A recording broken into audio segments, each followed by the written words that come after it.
Comment में हर हर महादेव जरूर लिखें।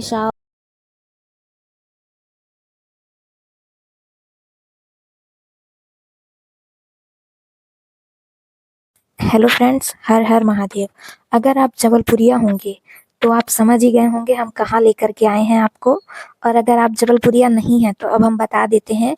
ये हमारे जबलपुर की बहुत ही सुप्रसिद्ध शिव शंकर की बहुत ही अच्छी मूर्ति है। जैसा कि आप देख सकते हैं, ये पूरे 75 फीट की मूर्ति है और यहाँ बहुत सारी चीजें हैं।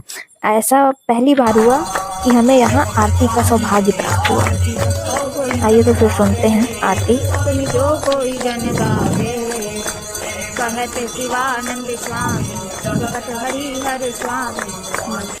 आरती सुनने के बाद यहाँ नीचे गुफा में ना ऐसी चीजें हैं कि जिसके लिए हमें पूरी इंडिया घूमना पड़ता है ना, दर्शन के लिए। तो हम यहाँ सिर्फ एक ही जगह जाकर के सभी ज्योतिर्लिंग के दर्शन कर सकते हैं। 12 के 12 ज्योतिर्लिंग हैं। जैसा कि आप देख सकते हैं, ये श्री सोमनाथ थे, श्री मल्लिकार्जुन जो हैदराबाद में है ना। कुछ लोग गए भी होंगे, कुछ लोग नहीं गए होंगे। मतलब जिनकी जहाँ जैसी शिवलिंग है, लिंग है ना, उसी तरह यहाँ विराजित है। ये श्री महाकालेश्वर है जो कि उज्जैन मध्य प्रदेश में है ना। आप उज्जैन तो बहुत लोग गए होंगे, हम भी गए हैं उज्जैन, अभी ज्यादा जगह तो नहीं गए। फिर उसके बाद ये श्री ममलेश्वर है जो ओमकारेश्वर में है।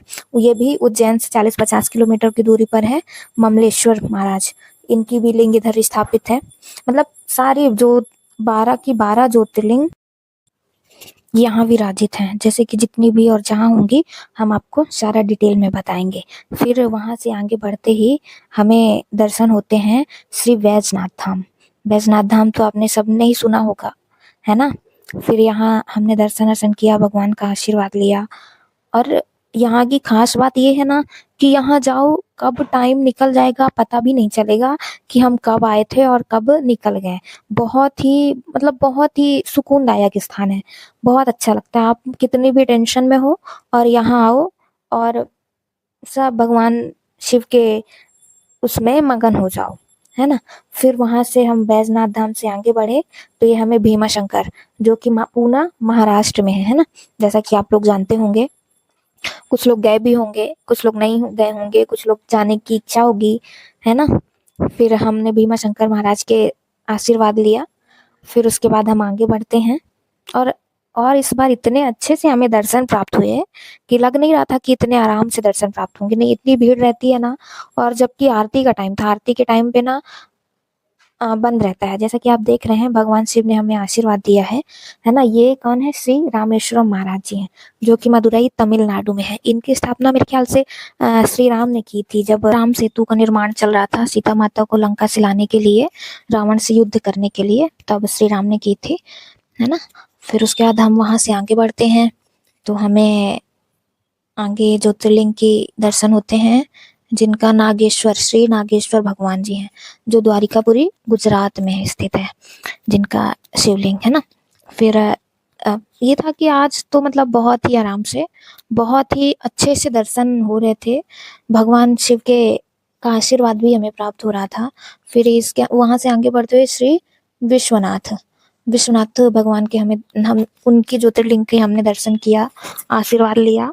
फिर उसके बाद वहां से आगे बढ़ते ही हमें श्री त्र्यंबकेश्वर, नासिक महाराष्ट्र में है ये, उनके लिंग के दर्शन हुए। त्र्यंबकेश्वर मतलब 3, इनकी जो लिंग है ना 3 वो है, नाम से ही आता है त्र्यंबकेश्वर।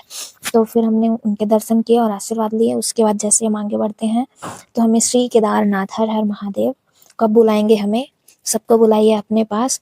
फिर केदारनाथ उत्तराखंड में भगवान के हमने दर्शन किया और बहुत ही सुकून मिला। कम से कम यहाँ ही कर लें अभी तो, फिर जब भगवान ने बुलाया होगा तो वहां भी जाएंगे, है ना। फिर वहां से आगे बढ़ते ही हमें दर्शन होते हैं घुश्मेश्वर जो कि औरंगाबाद महाराष्ट्र में है। औरंगाबाद ही लिखा है ना, हाँ, जो कि औरंगाबाद महाराष्ट्र में जिनकी स्थापना की गई है, उनके लिंग की, है ना। तो घुश्मेश्वर महाराज जी के दर्शन हुए। फिर उसके बाद हम लोग बाहर आए, जैसा कि आपने देखा होगा 12 की 12 ज्योतिर्लिंग थी। फिर हम बाहर आए, उसके बाद जैसा कि आप देख रहे हैं रात हो चुकी थी और ऐसा लग रहा था यहाँ से जाओ भी मत, बस यहीं रह जाओ। हर हर महादेव, शिव कैलाश।